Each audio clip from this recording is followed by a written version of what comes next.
الرحمن الرحيم الحمد لله رب العالمين الرحمن الرحيم مالك يوم الدين إياك نعبد وإياك نستعين صدق الله مولانا العظيم رب اشرح لي صدري ويسر لي أمري واحلل عقدة من لساني يفقهوا قولي اللهم صل على محمد وعلى آل محمد كما صليت على إبراهيم وعلى آل إبراهيم إنك حميد مجيد اللهم بارك على محمد وعلى آل محمد كما باركت على إبراهيم وعلى آل إبراهيم إنك حميد مجيد گزشتہ چند جمعوں سے قبل سورۃ الفاتحہ کی تفسیر اور ترجمے کا بیان چل رہا تھا اور درمیان میں ذی الحجہ کے مسائل، پھر محرم کے، پھر سفر کے مسائل کا بیان تھا، اور جو موقع مناسبت کی بات ہوتی ہے تو کبھی جمعے کا موضوع اس موقع کے اعتبار سے کر دیا جاتا ہے۔ تو آج کی نشست میں ہم واپس اسی پرانے مضمون کی طرف جاتے ہیں جو سورۃ الفاتحہ کا کچھ حصہ ہم نے بیان کیا۔ سورۃ الفاتحہ وہ عظیم الشان سورت ہے جس کو قرآن مقدس کا خلاصہ کہا جاتا ہے۔ قرآن مقدس میں جتنے بھی مضامین اور جتنے بھی احکام اللہ نے بیان فرمائے ہیں ان تمام کے تمام احکام کا خلاصہ سورۃ الفاتحہ میں موجود ہے، اور قرآن مقدس میں تمام کی تمام آسمانی کتابوں کا خلاصہ ہے۔ تو اگر یہ کہا جائے کہ سورۃ الفاتحہ وہ مبارک سورت ہے جس میں اللہ پاک نے تمام کے تمام آسمانی علوم کو جمع فرمایا، تو یہ بات بالکل اپنی جگہ پر درست اور سچ ہے۔ اور پھر رسول اکرم صلی اللہ تعالیٰ علیہ وسلم نے ارشاد فرمایا کہ مجھے سورۃ الفاتحہ کا مضمون دیا گیا، مجھ سے پہلے کسی نبی کو سورۃ الفاتحہ نہیں دی گئی۔ قرآن مقدس میں خود سورۃ الحجر میں ارشاد فرمایا وَلَقَدْ آتَيْنَاكَ سَبْعًا مِنَ الْمَثَانِي وَالْقُرْآنِ الْعَظِيمِ، اے نبی ہم نے آپ کو بار بار پڑھی جانے والی 7 آیات عطا فرمائی۔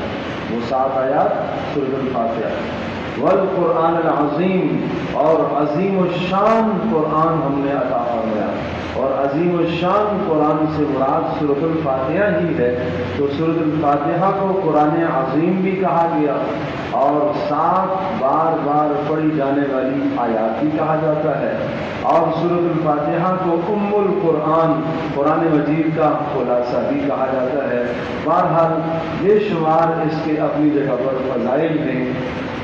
آغاز جو ہوتا ہے الحمدللہ رب العالمین، بندہ اللہ کے سامنے جب کھڑا ہوتا ہے تو اللہ کی حمد و ثنا بیان کرتا ہے، گویا کہ دعا کرنے کا ایک سلیقہ اور طریقہ سمجھایا گیا۔ ساری تعریفیں اس اللہ پاک کے لیے جو سارے جہانوں کا پالنے والا ہے۔ الرحمن بڑا ہی مہربان ہے، الرحیم نہایت رحم کرنے والا ہے۔ الرحمن جس کی رحمت کا تعلق مسلمانوں کے ساتھ بھی ہو، کافروں کے ساتھ بھی ہو۔ الرحیم جس کی رحمت خاص کر کے اہل ایمان کے لیے ہے۔ مالک یوم الدین، قیامت کے دن کا بھی مالک ہے۔ یہاں اللہ تبارک و تعالیٰ کے جو ذاتی اور صفاتی نام استعمال ہوئے ان الفاظ پر، ان ناموں پر غور فرمائیے۔ الحمدللہ لفظ اللہ، اللہ کا ذاتی نام ہے۔ رب اللہ کا صفاتی نام ہے۔ الرحمن الرحیم اللہ کا صفاتی نام ہے، مالک یوم الدین قیامت کے دن کا مالک یہ بھی اللہ کا صفاتی نام ہے۔ یہ 5 صفات 5 نام اللہ نے یہاں ذکر فرمائے، ایک ذاتی نام اور باقی سارے کے سارے صفاتی نام۔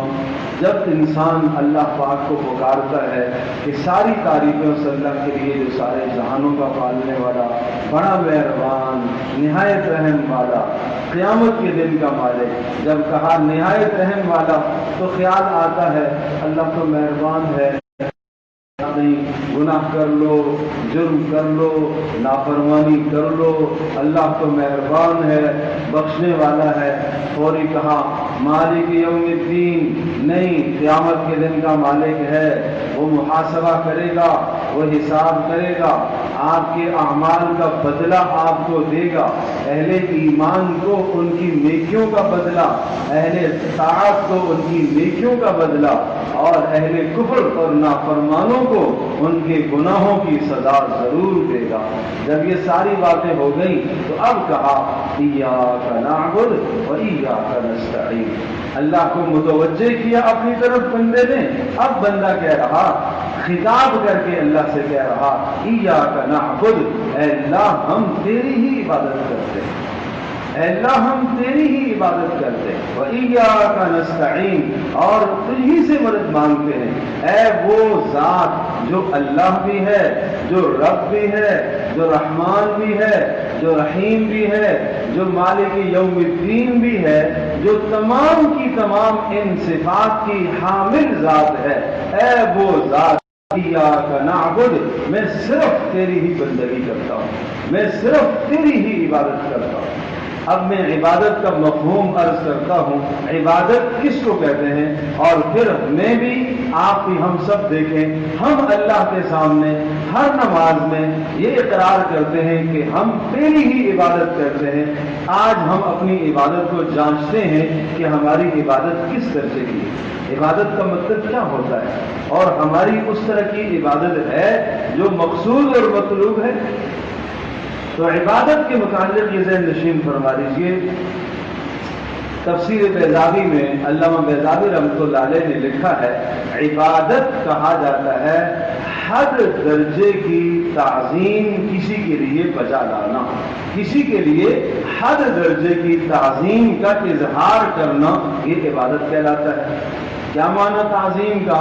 یعنی کسی ذات کے سامنے اپنے سارے مال کو، اپنی جان کو، اپنی عزت کو، اپنا سب کچھ اس پر نچھاور اور قربان کرنے کے لیے تیار ہو جانا، اندر یہ جذبہ موجود ہو، اور اس جذبے کو ظاہر کرنے کے لیے اپنی پیشانی لا کے سامنے ٹیک دے، اس جذبے کو ظاہر کرنے کے لیے اپنے مال میں سے کچھ دے دے اس کی راہ میں کہ یہ سارا تیرا دیا ہوا، جب تو چاہے گا میں سارا قربان کرنے کے لیے تیار ہوں، یہ کچھ تیرا دیا ہوا مال تیرے راستے میں لگا رہا، اپنی عزت کو اس کے سامنے قربان کر دے، جہاں اس کا حکم آئے، اس کی چاہت آئے، وہاں اپنی خواہش کو پیچھے کر دے، اس کے حکم کو سامنے لے کے آئے۔ یہ ہے عبادت کا مفہوم اور معنی۔ پھر یہ عبادت انسان کے افعال سے بھی ہے، انسان کے دل سے بھی ہے، دل سے بھی عبادت ہوتی ہے، ظاہری اعمال سے بھی عبادت ہوتی ہے۔ ظاہری اعمال سے عبادت، آنکھ وہ دیکھے جو اس کی منشا ہے، کان وہ سنے جو اس اللہ کی منشا ہے، زبان وہ بولے جو اس مالک کی منشا ہے، اور ہاتھ وہ حرکت کرے جو اس اللہ کی منشا ہے، پیر وہاں حرکت کرے جہاں اس کی منشا ہے۔ یہ ان سب اعضاء کی عبادت ہے۔ سارے کے سارے اعضاء کو اللہ کی مرضی پر صرف کرنا اور خرچ کرنا انتہائی تذلل اور عاجزی کے ساتھ، اس کا نام ہے عبادت۔ اور یہ صرف اور صرف کائنات میں صرف اور صرف ایک ہی ذات ہے، اللہ کی ذات ہے، یہ عبادت صرف اسی کی ہو سکتی ہے۔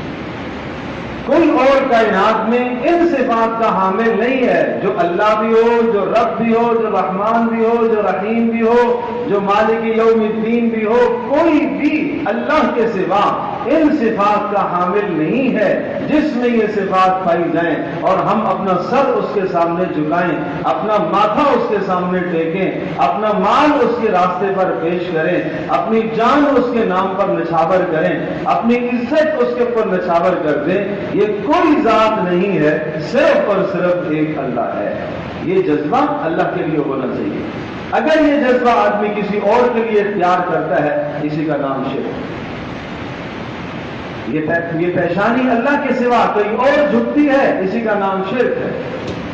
یہ مال، یہ نظر و نیاز اللہ کے سوا کسی اور کے راہ پر جا کر خرچ کرتا ہے، کسی اور کی خوشنودی کے لیے، اسی کا نام شرک ہے۔ اللہ کا جو مقام دینا چاہیے تھا وہ مقام اپنے نفس کو دیا، اپنی خواہش کو دیا، تو اس نے اپنی خواہش کو معبود بنایا ہے۔ افرأیت من اتخذ الہہ ہواہ، آپ نے ایسے شخص کو دیکھا، قرآن مجید کی آیت ہے سورۃ الجاثیہ کے اندر، ایسے شخص کو آپ نے دیکھا ہے جس نے اپنی خواہشات کو رب بنا لیا، جس نے اپنے نفس کو معبود بنا لیا، کہ جو نفس نے چاہا اس کے پیچھے سب کچھ لگا دیا، اپنی خواہش پر عزت لٹا دی، مال لٹا دیا، بیوی بچوں کو قربان کرتا ہے، ماں باپ کو قربان کر دیتا ہے، کس کی خاطر؟ اندر سے اٹھنے والی چاہت کے خاطر، نفسانی خواہش کے خاطر سب کچھ قربان کر دیتا ہے، تو اس نے اللہ کے ساتھ شریک ٹھہرایا کس کو؟ نفس کو، نفس کو۔ اسی کا نام شرک ہے۔ ہم دیکھیں، ہم روزانہ اقرار کرتے ہیں ایاک نعبد، اے اللہ ہم تیری ہی بندگی کرتے ہیں، تو پھر کیا کر رہے ہیں ہم؟ اب چار باتیں اور ذہن نشین کریں، پھر آپ کو اپنی بندگی اور شرک سمجھ میں آ جائے گا کہ کہیں ہماری زندگی میں شرک تو نہیں ہے۔ چار باتیں ذہن نشین کریں۔ اللہ تبارک و تعالی واجب الوجود ذات ہے، اس کا اقرار دنیا کے تمام مذاہب اور سب لوگ کرتے ہیں، کافر بھی اس کا اقرار کرتا ہے۔ واجب الوجود کا مطلب کیا ہوتا ہے؟ معنی یہ ہے کہ اللہ تبارک و تعالیٰ کی ذات گرامی وہ ذات ہے جو از خود ہے، جس پر کوئی فنا نہیں ہے، جس کی نہ اول ہے نہ اس کی انتہا ہے۔ اللہ کے علاوہ باقی جتنی بھی ذاتیں ہیں، جو کچھ بھی ہیں، ملائکہ، انبیاء، انسان، آسمان، زمین، کرسی، عرش، یہ سب کے سب ان سب پر فنا ہے۔ یہ ایک وقت تھا یہ نہیں تھے، وجود میں آئے، اور ایک وقت ہوگا یہ نہیں ہوں گے۔ ان کو وجود اللہ نے بخشا ہے، اور اللہ تبارک تعالیٰ کا وجود اپنا ذاتی ہے، اس کو کسی نے کوئی وجود نہیں بخشا۔ تو اللہ کے متعلق یہ عقیدہ رکھنا ہے کہ اللہ کا وجود اپنا ذاتی ہے۔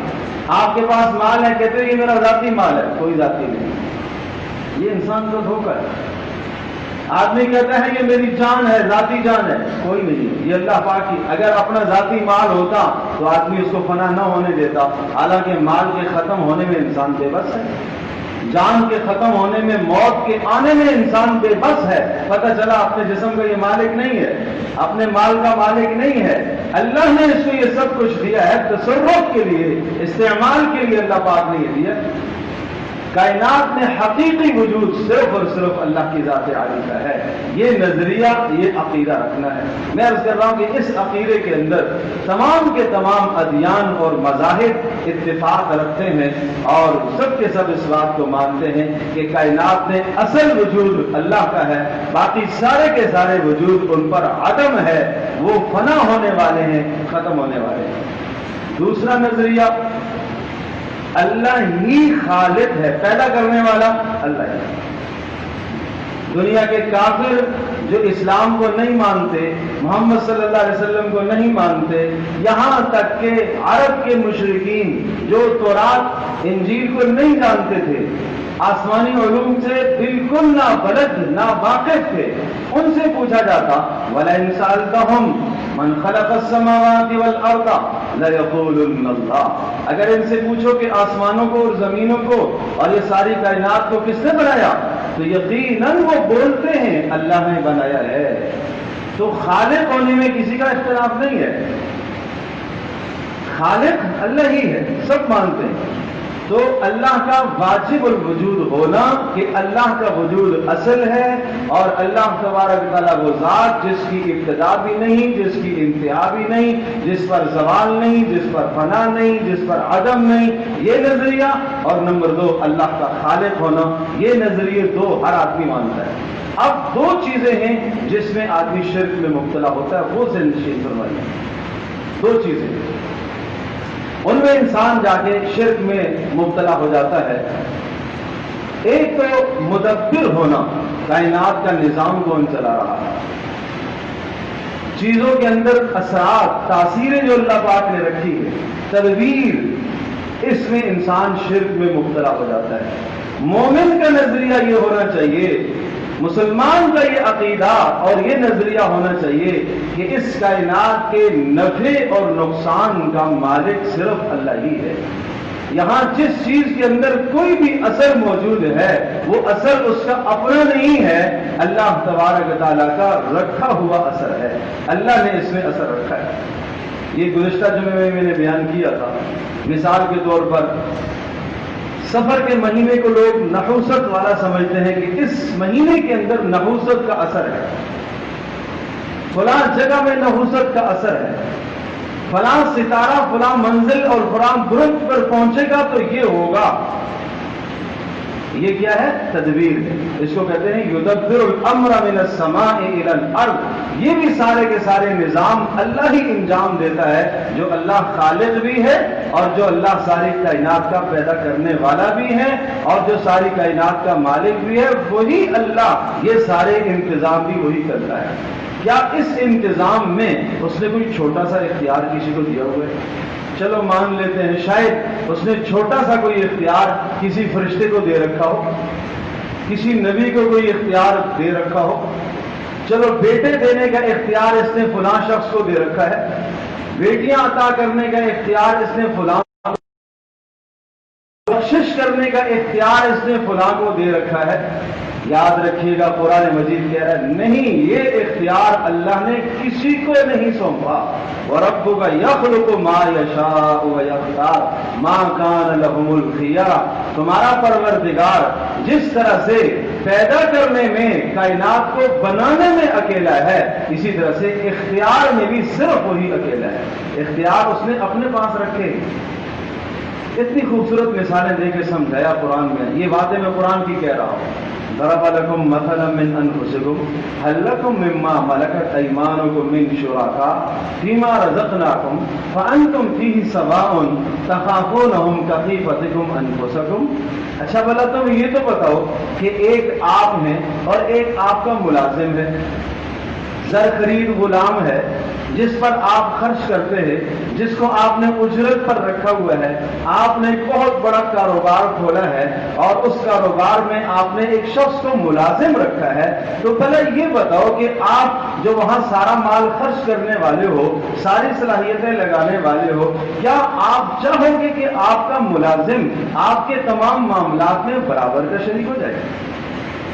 وہ آپ کے اس کارخانے میں اور آپ کی اس فیکٹری میں، آپ کے اس کاروبار میں اس طرح سے شریک ہو جیسا کہ آپ کا ایک وہ آدمی شریک ہے جس نے آپ کے ساتھ مال لگایا ہے۔ یقیناً تم اپنے ملازم کو، تم اپنے غلام کو، تم اپنے ماتحت کو اپنے ساتھ شریک نہیں تصور کرو گے، تو پھر اللہ پاک جو اس پوری کائنات کا بنانے والا ہے، جس اس رب نے اس کائنات کو اکیلے میں بنایا، کیا وہ رب اس کائنات کا اختیار کسی اور کو دے گا؟ تو یہ اس طرح سے سمجھایا کہ اختیار بھی اسی کے پاس ہے۔ وَرَبُّكَ يَخْلُقُ مَا يَشَاءُ وَيَخْتَارُ مَا كَانَ لَهُمُ الْخِيَرَةُ، کوئی اختیار نہیں ہے کسی کے پاس۔ رسول اکرم صلی اللہ تعالی علیہ وسلم اللہ نے بہت مقام عطا فرمایا۔ اللہ کے بعد سب سے بلند و بالا مقام کس کا ہے؟ رسول اکرم صلی اللہ علیہ وسلم۔ لیکن پیارے پیغمبر صلی اللہ علیہ وسلم اللہ کے سامنے درخواست کرتے ہیں، اللہ کے سامنے مناجات پیش کرتے ہیں، اللہ کے عاجزی انکساری کے ساتھ آپ علیہ کر اللہ سے مانگتے ہیں۔ آپ علیہ الصلوۃ والسلام کو اللہ تبارک تعالیٰ نے ایسا اختیار نہیں دیا کہ جو چاہے کائنات میں کروا لیں، یہ اختیار رسول پاک صلی اللہ علیہ وسلم کو بھی نہیں۔